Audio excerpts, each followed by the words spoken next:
ठीक ठीक है बेटा, तो आज हम फिर से प्रकाश के बारे में पढ़ने जा रहे हैं। और ये जो क्लास है वो 10th क्लास के लिए तो बेनिफिशियल है ही, साथ में 7th 8th से हम प्रकाश जो है वो पढ़ना स्टार्ट करते हैं। तो 7th 8th क्लास के जो बच्चे होंगे उसके लिए भी ये जो क्लास होगी वो लाभप्रद होगी, बेनिफिशियल होगी। ठीक है, सबसे पहले हम ये सीखेंगे कि प्रकाश जो है वो क्या होता है और प्रकाश हमें कहाँ से प्राप्त होता है, कौन से स्रोत ऐसे होते हैं, कौन से ऐसे सोर्सेज होते हैं जिससे हमें प्रकाश जो है वो प्राप्त होता है। ठीक है, तो आप ध्यान से समझिएगा और समझते हुए हम आगे बढ़ेंगे एक एक चीज़ सीखते हुए। तो सबसे पहले हम देखते हैं प्रकाश क्या है। जैसे आपको दिखाई दे रहा है कि प्रकाश एक ऊर्जा है जो स्वयं तो अदृश्य रहती है। ठीक है, ऊर्जा जो होती है एनर्जी है जो स्वयं तो क्या होगी, अदृश्य रहेगी, मतलब दिखाई नहीं देगी, लेकिन इसकी सहायता से हम दूसरी चीज़ों को देख सकते हैं। ठीक है, तो अगर कोई ये पूछेगा कि प्रकाश क्या होता है तो आप क्या बोलोगे, प्रकाश एक ऐसी ऊर्जा है जो स्वयं तो अदृश्य होती है लेकिन हम इसकी सहायता से दूसरी चीज़ों को देख सकते हैं। ठीक है ना, नेक्स्ट बढ़ते हैं। देखिए, जो भी वस्तु हमें दिखाई देगी वो हमें कैसे दिखाई देती है। ठीक, तो मैंने आपको बताया कि प्रकाश जो होती है वो एक एनर्जी होती है जिसकी सहायता से हम दूसरी वस्तुओं को देख सकते हैं, लेकिन वो स्वयं जो होती है वो अदृश्य होती है।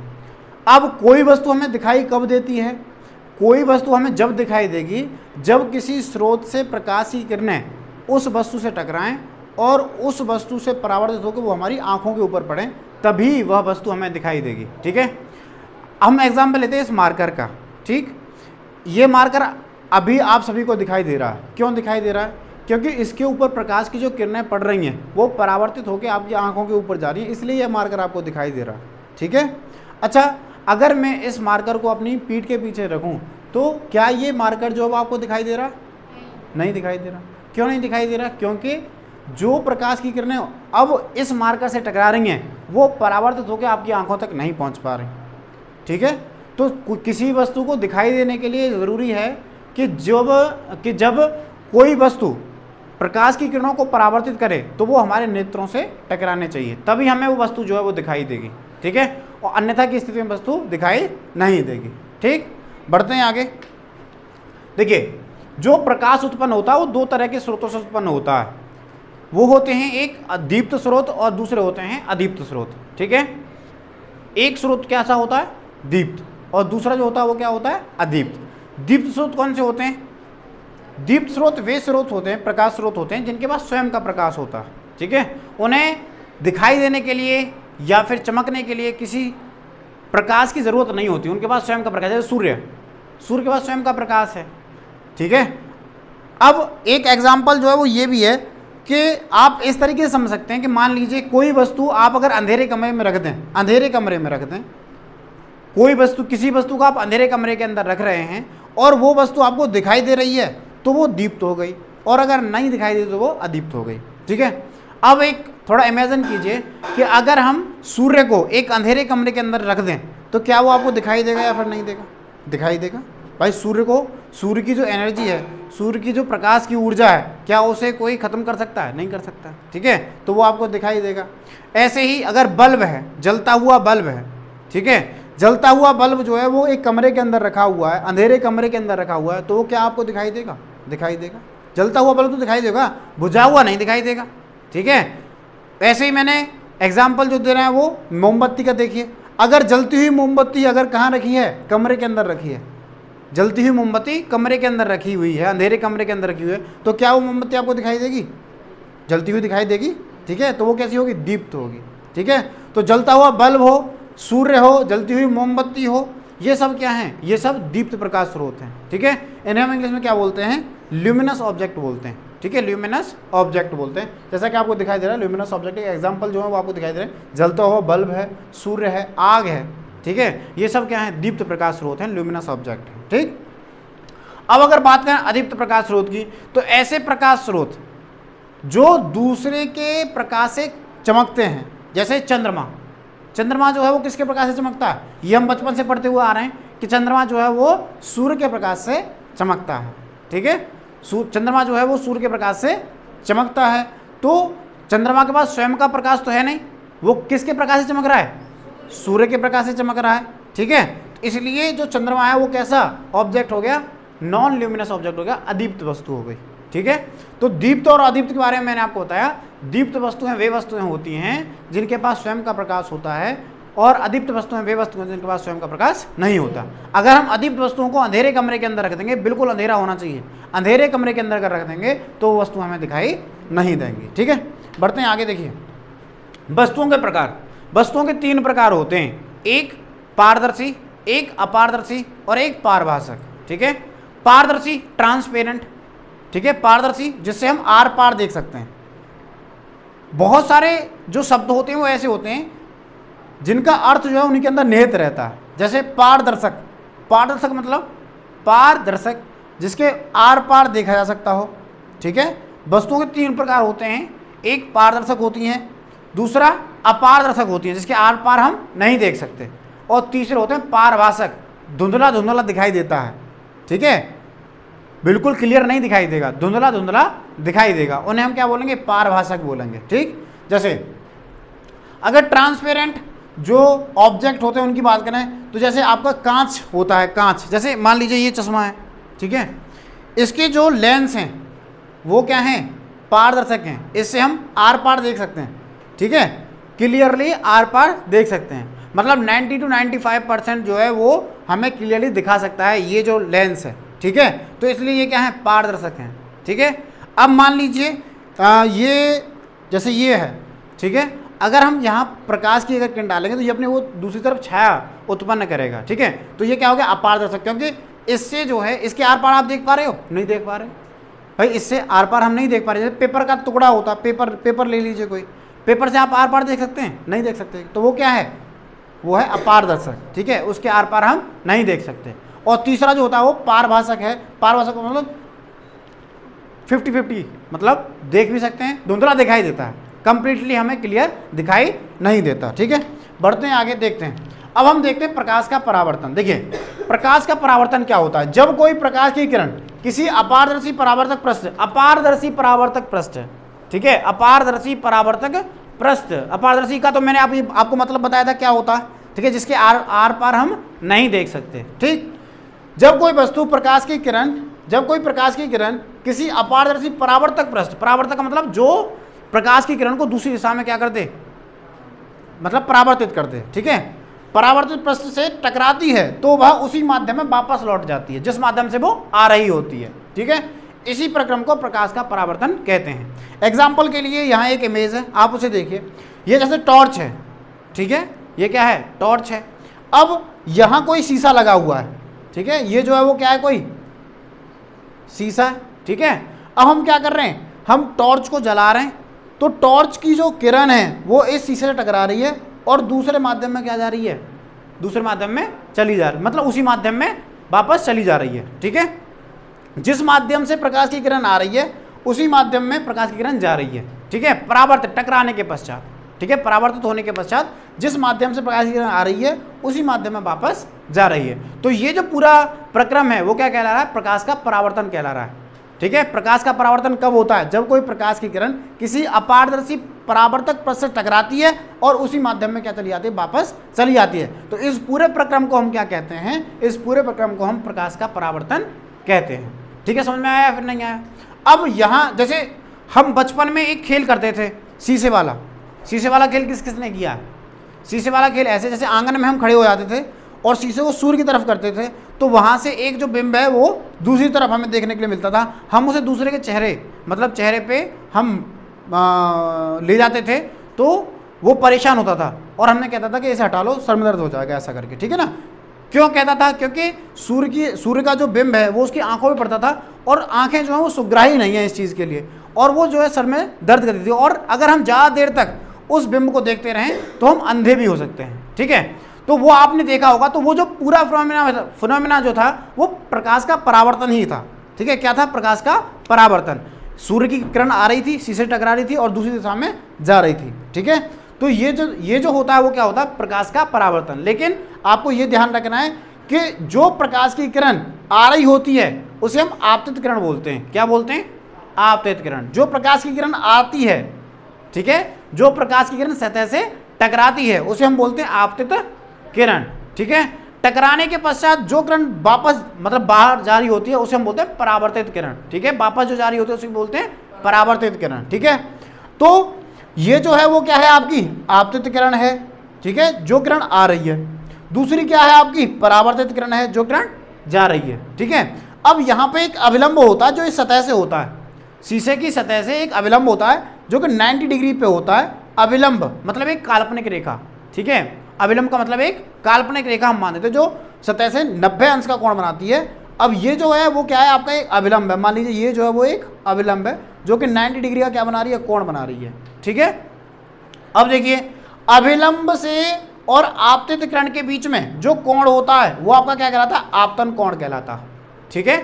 अविलंब से आपतित किरण के मध्य में जो कोण होता है वो क्या कहलाता है, आपतन कोण। अविलंब से परावर्तित किरण के बीच में जो कोण होता है वो क्या कहलाता है, परावर्तन कोण, ठीक है। आपतन कोण और परावर्तन कोण, ठीक है। सारी चीजें आपको समझ में आई। जैसे मैंने पहले बोला आपतित किरण, कोई भी अगर आपसे पूछेगा आपतित किरण क्या होती है, तो जो प्रकाश की किरण किसी स्रोत से आ रही होती है, ठीक है, वो आपतित किरण है। परावर्तित किरण क्या है, दर्पण से या फिर किसी समतल पृष्ठ से टकराने के पश्चात जो किरण जा रही होती है उसे हम कहते हैं परावर्तित किरण, ठीक है। अविलंब क्या होता है, जो पृष्ठ होता है उससे 90 अंश में जो काल्पनिक रेखा खींची जाती है उसे हम अविलंब बोलते हैं, ठीक है। अविलंब जो होता है वो पृष्ठ से 90 डिग्री के एंगल पर होता है। आपतन कोण क्या होता है, तो अविलंब और आपतित किरण के बीच में जो एंगल होता है वो आपतन कोण होता है, जिसे हम एंगल आई से प्रदर्शित करते हैं। किससे प्रदर्शित करते हैं, एंगल आई से, ठीक है। और इंग्लिश में बोलते हैं incident angle, angle of incident, ठीक है। दूसरा अविलंब और परावर्तित किरण के बीच में जो एंगल होता है उसे हम क्या बोलते हैं, परावर्तन कोण। क्या बोलते हैं, परावर्तन कोण। इसे हम किससे रिप्रेजेंट करते हैं, एंगल आर से, ठीक है। इसे हम एंगल आर से रिप्रेजेंट करते हैं, जिसे हम बोलते हैं एंगल ऑफ रिफ्लेक्शन, ठीक है। एंगल ऑफ इंसिडेंस मतलब आपतन कोण, एंगल ऑफ रिफ्लेक्शन परावर्तन कोण, ठीक है। ये सारी चीजें समझ में आई, ठीक। बढ़ते हैं आगे, देखिए अब हम देखते हैं समतल दर्पण से प्रकाश का परावर्तन होता है वो किस प्रकार होता है। एक फेर जो है चित्र बनाएंगे और उसके बाद फिर से सीखेंगे। देखिए मान लीजिए कि आपके पास जो है वो कोई जो है वो क्या है, दर्पण है, ठीक है। ये क्या है, कोई परावर्तक पृष्ठ है, ठीक है। ये क्या है, कोई परावर्तक पृष्ठ है। अब इससे कोई प्रकाश की जो किरण है वो स्रोत से आ रही है और इस परावर्तक पृष्ठ से टकरा रही है, ठीक। जैसे अभी हमने देखा कोई जो प्रकाश की किरण है वो स्रोत से आ रही है। कहाँ से आ रही है, स्रोत से आ रही है। स्रोत को हम इंग्लिश में क्या बोलते हैं, सोर्स बोलते हैं, ठीक है। सोर्स से आ रही है। इस आने वाली किरण को हम क्या कहते हैं, आपतित किरण कहते हैं, ठीक है। क्या कहते हैं, आपतित किरण, आपतित किरण, ठीक है। इंसिडेंस रे बोलते हैं। क्या बोलते हैं, इंसिडेंस रे, इंसिडेंस रे, ठीक है। अब जब ये इस दर्पण से टकराएगी तो ये उसी दिशा में मतलब उसी माध्यम में वापस चली जाएगी, ठीक है। तो जो किरण टकराकर वापस उसी माध्यम में जा रही हो तो उसे हम क्या बोलते हैं, परावर्तित किरण, परावर्तित किरण, रिफ्लेक्टेड रे, ठीक है, रिफ्लेक्टेड रे बोलते हैं इसे, ठीक है। अब एक काल्पनिक रेखा होती है जो इस सतह से 90 अंश का कोण बनाते हैं, जिसे हम क्या बोलते हैं, अभिलंब बोलते हैं, ठीक है। इसे हम बोलते हैं अभिलंब, ठीक है। इंग्लिश में बोलते हैं नॉर्मल, ठीक है। रिप्रेजेंट करते हैं एन से, ठीक है। किससे रिप्रेजेंट कर देते हैं, एन से रिप्रेजेंट कर देते हैं। अब देखिए अभिलंब और आपतित किरण के मध्य में एक कोण होता है जिसे हम क्या बोलते हैं, आपतन कोण बोलते हैं। क्या बोलते हैं, आपतन कोण, जिसे हम किससे रिप्रेजेंट करते हैं, एंगल आई से, ठीक है, एंगल आई से। अच्छा अभिलंब और परावर्तित किरण के बीच में एक कोण होता है जिसे हम क्या बोलते हैं, परावर्तन कोण, परावर्तन कोण। इसे कैसे रिप्रेजेंट करते हैं, एंगल आर से, ठीक है। इसे हम बोलते हैं एंगल ऑफ इंसिडेंस, ठीक है। और इसे बोलते हैं एंगल ऑफ रिफ्लेक्शन, ठीक है। रिफ्लेक्शन एंगल बोल देते हैं इसे, ठीक है। समझ में आया फिर नहीं आया, ठीक। अब बढ़ते हैं आगे, लेकिन एक चीज यहां पे ध्यान देने वाली ये है कि ये जो दोनों एंगल होंगे वो हमेशा अविलंब से ही मेजर किए जाएंगे। ठीक है, कहां से मेजर किए जाएंगे? मेजर का मतलब होता है मापना। ठीक है, कहां से मापे जाएंगे? अविलंब से। कभी भी दर्पण की सतह से इन कोणों को मेजर नहीं किया जाएगा। ठीक है, हमेशा जब भी मेजर किए जाएंगे वो कहां से किए जाएंगे? अविलंब से ही मेजर किए जाएंगे। समझ में आ रहा है फिर नहीं आ रहा? ठीक, बढ़ते हैं आगे। देखिए अब है परावर्तन के नियम। देखिए परावर्तन के हमारे पास दो नियम हैं। ठीक है, पहला नियम, दोनों ही नियम जो है वो बोर्ड पे लिखे हुए हैं, आप उन्हें पढ़ सकते हैं। देखिए पहला नियम जो है वो क्या है? पहला नियम है कि आपतित किरण, परावर्तित किरण और अविलंब तीनों एक ही तल में होने चाहिए। ठीक है, एक ही प्लेन में होने चाहिए। तल का मतलब होता है प्लेन। ठीक है, एक ही प्लेन में होने चाहिए, या तो अविलंब मत हो या फिर या तो हॉरिजॉन्टली हो या फिर वर्टिकली हो। ठीक है, जो तीनों हैं या तो आपतित किरण, परावर्तित किरण, दिमाग के अंदर जो है वो इमेज बनती रहनी चाहिए। आपतित किरण बोला तो आपतित किरण क्या होती है, परावर्तित किरण बोला तो परावर्तित किरण क्या होती है, अविलंब बोला तो अविलंब क्या होता है। ठीक है ना, जो जो शब्द हम बोलते हैं वो हमारे दिमाग के अंदर क्या हो छप जाने चाहिए, तभी चीज़ें जो है वो समझ में आती हैं। तो मैंने आपको बोला कि आपतित किरण, परावर्तित किरण और अविलंब तीनों एक ही तल में होते हैं। तो पहला नियम क्या है कि आपतित किरण, परावर्तित किरण और अविलंब तीनों एक ही तल में होंगे, एक ही प्लेन में होंगे। दूसरा मैंने आपको क्या बताया कि परावर्तन कोण सदैव जो है वो आपतन कोण के बराबर होगा। ठीक है, मतलब एंगल आई जो होगा वो बराबर होगा एंगल आर के। ठीक है, जब एंगल आई एंगल आर के बराबर होगा तभी परावर्तन संभव है, अन्यथा की स्थिति में परावर्तन संभव नहीं है। ठीक है, इंसिडेंस जो एंगल होगा वो बराबर होगा रिफ्लेक्शन एंगल के। ठीक है, अगर इंसिडेंस एंगल 30 होगा तो रिफ्लेक्शन एंगल भी 30 होगा। इंसिडेंस एंगल अगर 60 होगा तो रिफ्लेक्शन एंगल भी 60 ही होगा। ठीक है, मैंने जो एक पॉइंट बताया था उसे हमेशा याद रखना कि जब भी मेजरमेंट होगा किसका, आपतन कोण का और परावर्तन कोण का, वो कहां से होगा? अविलंब से होगा। ठीक है, वो अविलंब से ही होगा। ठीक है, देखिए क्वेश्चन आ जाता है, अगर आप नहीं समझ पाओगे तो फिर गलत कर दोगे उसे, कराऊंगा मैं भी क्वेश्चन। ठीक है, देखो अब है परावर्तन के प्रकार। देखिए परावर्तन के दो प्रकार होते हैं, एक होता है नियमित परावर्तन और दूसरा होता है अनियमित परावर्तन। ठीक है, नियमित परावर्तन क्या होता है? जैसे आपको दिखाई दे रहा है कि कोई भी प्रकाश की किरण एक दूसरे के समानांतर आ रही हैं। ठीक है, ये क्या है? एक दूसरे के समानांतर। समानांतर तो समझते हैं क्या होते हैं? पैरेलल, जिसे इंग्लिश में बोलते हैं। समानांतर मतलब जिसके बीच में अंतर समान हो। ठीक है, तो ये जो किरणें हैं उनके बीच में ये जो हैं वो एक दूसरे के क्या है? समानांतर हैं। इस दर्पण के ऊपर पड़ रही हैं और दर्पण के ऊपर पड़ने के पश्चात परावर्तित हो रही हैं। परावर्तन होने पर भी ये क्या है? एक दूसरे के समानांतर हैं।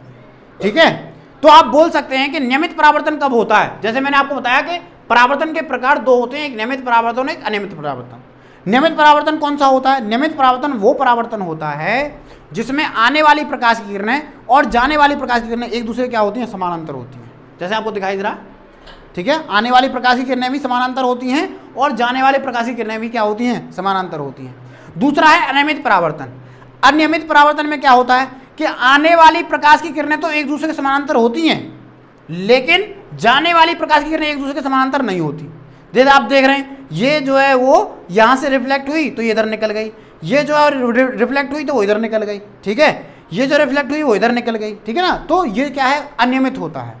तो नियमित और अनियमित दोनों ही आपकी समझ में आए होंगे। नियमित वो परावर्तन होता है जिसमें आने वाली प्रकाश की किरणें एक दूसरे के समानांतर होती हैं और जाने वाली प्रकाश की किरणें एक दूसरे के समानांतर होती हैं। ये जो परावर्तन है वो मेनली किसके द्वारा होता है? दर्पण के द्वारा होता है, जो समतल पृष्ठ होता है, समतल पृष्ठ। ठीक है, और ये जो परावर्तन होगा वो रफ सरफेस के द्वारा होगा। रफ सरफेस का मतलब है ऊबड़ खाबड़ जो होगा। ठीक है, ऊबड़ खाबड़ जो आपका सरफेस होगा उससे इरेगुलर जो परावर्तन है वो होगा, रिफ्लेक्शन होगा। ठीक है, और जो समतल होगा उससे रेगुलर रिफ्लेक्शन होगा। ठीक है, समझ में आया फिर नहीं आया? ठीक है, बढ़ते हैं आगे। देखिए दूसरा है नोट पॉइंट है। नोट पॉइंट क्या है कि परावर्तित प्रकाश की मात्रा उस पृष्ठ पर निर्भर करती है जिससे वह परावर्तित होता है। इसका क्या मतलब है कि परावर्तक पृष्ठ की जो मात्रा होगी, परावर्तक पृष्ठ की जो मात्रा होगी वो निर्भर करेगी उस पृष्ठ के ऊपर। जितना ज़्यादा बड़ा पृष्ठ होगा उतना ही ज़्यादा रिफ्लेक्शन होगा। ठीक है, जितना छोटा सरफेस होगा, मतलब जितना छोटा क्षेत्रफल होगा उतना ही कम रिफ्लेक्शन होगा। ठीक है ना, जितना बड़ा एरिया उतना ज़्यादा रिफ्लेक्शन, जितना छोटा एरिया उतना कम रिफ्लेक्शन। दूसरा, चिकने परावर्तक पृष्ठ से खुरदरे परावर्तक पृष्ठ की अपेक्षा अधिक मात्रा में परावर्तित होता है। मतलब एक हाथ में तो आपके समतल मतलब दर्पण है, समतल दर्पण का मतलब है चिकना दर्पण है, ठीक है। जैसे सुबह हम कहाँ देख के आते हैं, सुबह हम जैसे शीशा देखते हैं ना, वो बिल्कुल समतल होता है, ठीक है। और एक में आपके पास रफ का मतलब ऊबड़ खाबड़, मतलब कहीं रफ का तो आप मतलब समझते हो ना, थोड़ा ऊबड़ खाबड़ होना चाहिए, ठीक है। दोनों हैं। तो जो समतल दर्पण होगा मतलब जो प्लेन होगा उससे रिफ्लेक्शन ज़्यादा होगा, और जो ऊबड़ खाबड़ होगा उससे रिफ्लेक्शन कम होगा। तो इसका कहने का मतलब है कि चिकने परावर्तक पृष्ठ से खुरदरे परावर्तक पृष्ठ की अपेक्षा अधिक मात्रा में परिवर्तन होता है। चिकने से रिफ्लेक्शन ज़्यादा होगा और खुरदरे से कम होगा। तो दोनों ही चीज़ आपको समझ में आई होंगी। बढ़ते हैं आगे। देखिए अब हम देखते हैं प्रतिबिंब। प्रतिबिंब क्या होता है? देखिए जब हम सुबह स्कूल के लिए चलते हैं तो हम अपने चेहरे को देखते हैं, ठीक है। तो ये जब हम शीशे के सामने खड़े हों तो जो बिंब हमें दिखाई दे रहा है वही क्या कहलाता है? प्रतिबिंब कहलाता है, ठीक है ना। जो चीज़ हमें शीशे के अंदर दिखाई दे रही है वही क्या कहलाएगी? प्रतिबिंब कहलाएगी। अब प्रतिबिंब जो होती है वो दो तरह की होती है, एक होती है वास्तविक प्रतिबिंब और दूसरी होती है आभासी प्रतिबिंब, ठीक है। वास्तविक प्रतिबिंब और आभासी प्रतिबिंब। वास्तविक प्रतिबिंब कौन सी होती है? देखिए प्रतिबिंब जिसे हम पर्दे पर प्राप्त कर सकते हैं वास्तविक प्रतिबिंब कहलाता है। वह प्रतिबिंब जिसे हम पर्दे के ऊपर प्राप्त कर सकते हैं, जैसे मूवी वगैरह देखने जाते हैं हॉल वगैरह के अंदर, तो जो पर्दे के ऊपर इमेज होती है उसे हम वास्तविक प्रतिबिंब कहते हैं, ठीक है। दूसरा आभासी प्रतिबिंब, प्रतिबिंब जिसे हम पर्दे पर प्राप्त नहीं कर सकते, आभासी प्रतिबिंब कहलाता है। जैसे हम शीशे के अंदर अपने चेहरे को देखते हैं तो क्या हम उसे पर्दे के ऊपर प्राप्त कर सकते हैं? नहीं कर सकते। तो वो जो होगा वो क्या होगा? आभासी होगा। आप ऐसे भी समझ सकते हैं, देखिए यहाँ एक इमेज दी हुई है और यहाँ एक इमेज दी हुई है, ठीक है। दोनों ही इमेज हैं आपके सामने। एक है रियल इमेज मतलब वास्तविक, और दूसरी है वर्चुअल इमेज जिसे हम बोलते हैं आभासी, ठीक है। वास्तविक में देखिए a real image is always inverted. जो रियल होगी, वास्तविक जो प्रतिबिंब होगा वो हमेशा उल्टा होगा, ठीक है। आप इस तरीके से भी पता लगा सकते हैं कि कौन सी जो इमेज है वो रियल है और कौन सी जो है वो अनरियल है, मतलब वर्चुअल है, ठीक है। तो जब इमेज आपकी उल्टी आ रही होगी, ठीक है, जब इमेज आपकी उल्टी आ रही होगी तो वो कैसी होगी? रियल होगी, ठीक है। इमेज अगर उल्टी है तो वो रियल है।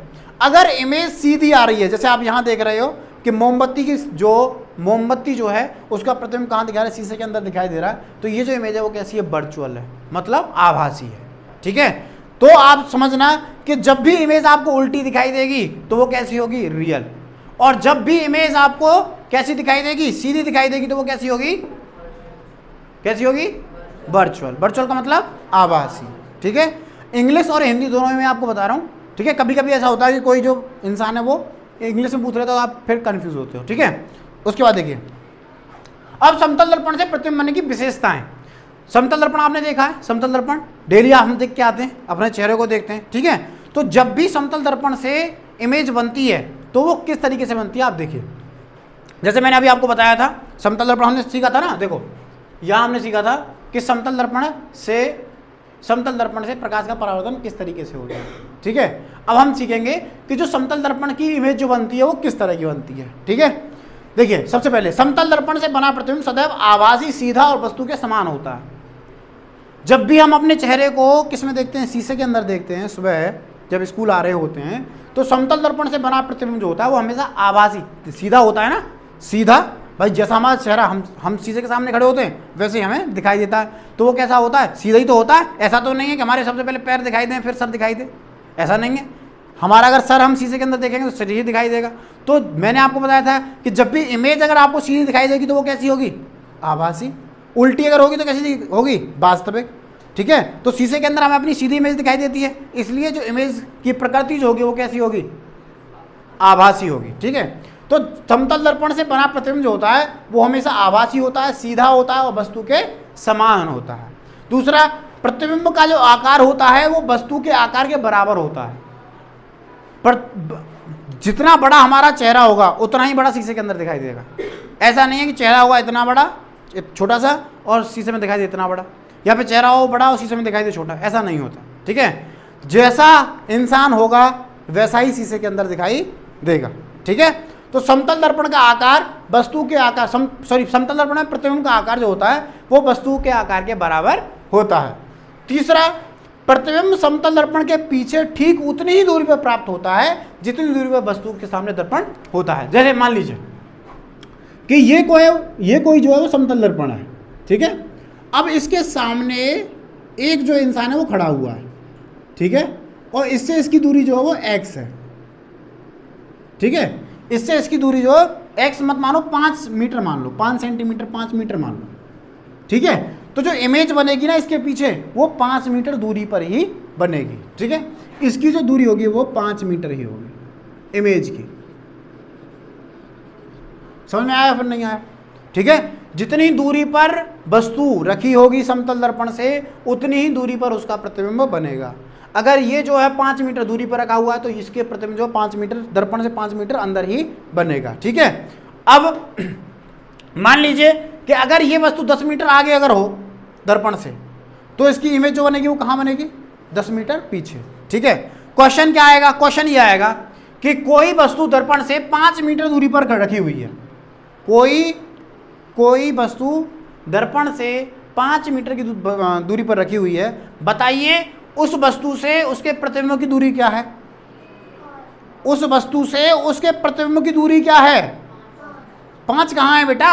उस वस्तु से उस वस्तु के प्रतिबिंब की दूरी, तो वस्तु से दर्पण की दूरी 5 और दर्पण से प्रतिबिंब की दूरी 5, तो 5 और 5 कितना हो गया? 10 हो गया। कंफ्यूज हुए ना? ऐसे कंफ्यूज नहीं होना, ठीक है। तो जो क्वेश्चन है वो इस तरह से पूछा जाता है कि कोई वस्तु जो है वो दर्पण से 10 सेंटीमीटर की दूरी पर रखी हुई है, ठीक है। अब बताइए कि वस्तु से उसके प्रतिबिंब की दूरी क्या होगी? तो 10 तो दर्पण से और वस्तु के बीच की दूरी हो गई और 10 ही दर्पण से उसके प्रतिबिंब के बीच की दूरी, तो टोटल दूरी कितनी होगी? 20 हो गई, ठीक है। समझ में आया नहीं आया? तीसरा, समतल दर्पण में वस्तु का पार्श्व प्रतिलोमन होता है। पार्श्व प्रतिलोमन में अभी आपको बताऊंगा क्या होता है। पार्श्व प्रतिलोमन होता है कि दायां भाग किसी वस्तु का बायां दिखाई दे और बायां भाग किसी वस्तु का दायां दिखाई दे, ठीक है। आपको अच्छी तरह समझ में आएगा, अभी देखना। अगला है कि समतल दर्पण में किसी व्यक्ति का पूर्ण प्रतिबिंब प्राप्त करने के लिए समतल दर्पण की ऊंचाई से सिर्फ व्यक्ति की ऊंचाई का आधी होना चाहिए। कहने का मतलब ये है कि अगर क्वेश्चन ये आएगा, देखो होगा क्या, क्वेश्चन ये आएगा कि मान लीजिए एक व्यक्ति की जो ऊंचाई है वो 10 मीटर है, ठीक है। तो बताइए उसे अपना पूर्ण प्रतिबिंब देखने के लिए कितनी ऊंचाई का दर्पण चाहिए, ठीक है। एक वस्तु की ऊंचाई 10 मीटर है, तो बताइए कि उस वस्तु को या फिर उस व्यक्ति को अपना पूर्ण प्रतिबिंब देखने के लिए कितनी मीटर का दर्पण चाहिए। तो उसका ठीक आधा चाहिए होता। अगर मेरी ऊंचाई 10 मीटर है तो उसका ठीक आधा मतलब 5 मीटर का मुझे क्या चाहिए? समतल दर्पण चाहिए, ठीक है। समतल दर्पण चाहिए कितने का? 5 का, ठीक है। मान लीजिए अगर मेरी ऊंचाई 8 है, 8 मीटर, तो कितने का चाहिए? 4, ठीक है। अगर मान लीजिए मेरी ऊंचाई 15 है तो मुझे कितना का चाहिए? 7.5। अगर मेरी ऊंचाई h है तो कितने का चाहिए? h/2, ठीक है। h/2 ऊंचाई का प्रतिबिंब चाहिए, दर्पण चाहिए, ठीक है। अब देखिए आगे, अब देखिए ये है प्लेन मिरर, ठीक है। और पार्श्व प्रतिलोमन मैं आपको दिखा रहा हूं। देखो आपने जब भी अपने आप को शीशे के अंदर देखा हो, जैसे ये इंसान जो है वो खड़ा हुआ है, ठीक है। अब ये कौन सा हाथ है? ये हाथ दिखाई दे रहा है आपको, ठीक है। शीशे के अंदर ऐसे तो दिखाई देता, ठीक है। जैसे ये खड़े हैं वैसे दिखाई देता है ना। अब ये जो है वो कौन सा हाथ है इसका? सीधा, ठीक है। अब ये अगर सीधा हाथ है तो ये इसका कौन सा हाथ हो गया? कौन सा हो गया? टेढ़ा हो गया, मतलब उल्टा हो गया। ये अगर राइट हैंड है, अगर आप शीशे के सामने सीधा हाथ उठाओगे तो जो आपकी प्रतिबिंब होगी वो आपका अपना टेढ़ा हाथ मतलब उल्टा हाथ मतलब लेफ्ट हैंड जो है वो उठाएगी, ठीक है। मतलब जो आपका राइट होता है वो आपकी इमेज का लेफ्ट बन जाता है और जो आपका लेफ्ट होता है वो आपकी इमेज का राइट बन जाता है। यही जो होता है वो क्या होता है? पार्श्व उत्क्रमण होता है, जिसे हम क्या बोलते हैं? लैटरल इन्वर्जन बोलते हैं, ठीक है। अब यूज क्या होते हैं इसके? देखो आपने एम्बुलेंस देखी है, ठीक है। एम्बुलेंस पे जो एम्बुलेंस लिखा होता है वो क्या लिखा रहता है? उल्टा लिखा रहता है, जैसे आपको दिखाई दे रहा। कभी भी देखना है एम्बुलेंस के ऊपर एम्बुलेंस उल्टा लिखा हुआ होगा। क्यों लिखा हुआ होगा? क्योंकि जब इसकी इमेज मान लीजिए ये जो है वो किसी जो पेशेंट को लेके जा रही है, ठीक है, और रास्ते पे चल रही है, तो जो आगे वाली गाड़ी होगी उसे कैसे पता चलेगा कि मेरे पीछे जो है वो क्या कौन सी गाड़ी आ रही है। ठीक है, तो देखो जब भी इसकी इमेज जो रियर व्यू होता है, मतलब पीछे देखने वाला शीशा होता है, गाड़ी के अंदर होता है ना बीच में, देखा सभी ने। ठीक है, गाड़ी के अंदर जो बीच में शीशा होता है, जब इसकी इमेज इसके अंदर हम देखेंगे तो वो हमें सीधा दिखाई देता है। ठीक है, इस एम्बुलेंस के ऊपर एम्बुलेंस उल्टा लिखा होता है, लेकिन जब इसकी इमेज बनती है तो वो सीधी बनती है, जिससे जो चालक होता है, जो ड्राइवर होता है, उसे बहुत जल्दी समझ में आ जाता है कि मेरे पीछे एम्बुलेंस है। ठीक है, और उसे फिर वो साइड देता है। इसलिए जो एम्बुलेंस होती है उसके ऊपर एम्बुलेंस उल्टा लिखा हुआ होता है। ठीक है, तो यही जो यूज है वो किसका है, लेटरल इन्वर्जन का है, पास उत्क्रमण का है। ठीक, समझ में आया फिर नहीं आया। ठीक है, देखिए अब समतल दर्पण का जो उपयोग है वो आप देख लीजिए। समतल दर्पण का उपयोग जो है वो हम नाई की दुकान में देखते हैं जब भी हम बाल कटाने जाते हैं। ठीक है, या फिर हमें अपना चेहरा देखना हो, श्रृंगार करना हो, क्रीम वगैरह लगानी हो, तो हम किस में देखते हैं, समतल दर्पण में ही अपना चेहरा देखते हैं। चौथा है पेरिस्कोप में। पेरिस्कोप क्या चीज होती है, देखिए पेरिस्कोप, पेरिस्कोप होता है जैसे आपने देखा हो पनडुब्बी, पनडुब्बी सुना है, पनडुब्बी नहीं सुना, सबमरीन जिसे बोलते हैं, नौसेना नेवी के पास होती है। ठीक है, अब वो क्या होती है, वो पानी के अंदर रहती है। ठीक है, कहाँ रहती है, समुद्र के अंदर। जो सबमरीन होती है, जो पनडुब्बी होती है, वो किसके अंदर होती है, पानी के अंदर। अब पानी के जो समुद्र है, समुद्र की सतह के ऊपर क्या हलचल हो रही है, या फिर किसका शिप है, या फिर क्या हलचल हो रही है, उसे देखने के लिए हम पेरिस्कोप का यूज करते हैं। ठीक है, देखिए इमेज के थ्रू समझिए कि ये जो है वो कोई पनडुब्बी है। ठीक है, इसे देखना है कि सतह के ऊपर, जैसे ये समुद्र की सतह है, तो समुद्र की सतह के ऊपर क्या हलचल हो रही है। ठीक है, तो ये जो होता है वो एक पेरिस्कोप होता है। ठीक है, जैसे आपको यहां दिखाई दे रहा। ठीक है, इसके एक सिरे पे क्या होता है, यहां पे समतल दर्पण लगा रहता है और यहां पर समतल दर्पण जो है वो लगा रहता है। ठीक है, इसमें क्या होता है कि मान लीजिए ये जो है सिर्फ वो देखना है। ठीक है, अब हमें अपने आप को नहीं दिखाना, मतलब दुश्मन को या फिर किसी को भी ये पता नहीं लेता कि हम उसे देख रहे हैं, तो हम क्या करेंगे, हम पेरिस्कोप को बाहर निकालेंगे। ठीक, तो जो शिप होगा उसकी इमेज जो है वो इस समतल दर्पण के ऊपर बनेगी, और इस समतल दर्पण की जो इमेज होगी वो किसके ऊपर बनेगी, इस समतल दर्पण के ऊपर, और इस समतल दर्पण की जो इमेज है वो हमारी आंख के ऊपर बनेगी। ठीक है, तो इससे हमें आसानी से पता लग जाता है कि जो सतह के ऊपर जो शिप है वो किसका है। ठीक है, और देखिए जैसे आपको यहाँ दिखाई दे रहा है कि किसी वस्तु को अगर देखना है तो ये पेरिस्कोप है, यहाँ समतल दर्पण लगा हुआ है, और इस सतह पे, मतलब इस कोने पे समतल दर्पण लगा हुआ है। ये दोनों समतल दर्पण होते हैं 45 डिग्री कोण पे लगे रहते हैं। कितने डिग्री पे, 45। ठीक है, ये जो दोनों समतल दर्पण है वो 45 डिग्री के कोण पर लगे रहते हैं। अब कोई वस्तु का प्रतिबिंब जो है पहले इस दर्पण के अंदर बनता है, और फिर इस दर्पण की जो इमेज है वो इस दर्पण के अंदर बनती है। ठीक है, और इस दर्पण की इमेज जो है वो हमारी आंख के ऊपर बनती है। तो बिना दूसरे को पता लगे हम देख सकते हैं और जानकारी प्राप्त कर सकते हैं। जैसे यहाँ पे देख रहे हैं, ये दो नेवी में काम करने वाले सैनिक हैं। ठीक है, नाविक हैं, ये देख रहे हैं, ये पेरिस्कोप है। ठीक है, जिसमें ये देख रहे हैं वो क्या है, पेरिस्कोप है। ठीक है, तो जो पेरिस्कोप होता है उसमें पता लग जाता है कि जो सतह के ऊपर शिप है या फिर कोई भी हमें जानकारी चाहिए, बिना ऊपर आए अंदर सबमरीन से ही पता कर लेते हैं। ठीक है, तो मैं आशा करता हूं कि ये सारी चीज़ें आपकी समझ में आई होंगी। ठीक है, बहुत ही अच्छी तरीके से आई होंगी। और इसके बाद हम समतल दर्पण से जुड़े हुए कुछ जो क्वेश्चंस होंगे वो हम उठाएंगे। ठीक है, नेक्स्ट क्लास में। ठीक है, ओके, धन्यवाद। चलो ठीक है, निकल जाओ।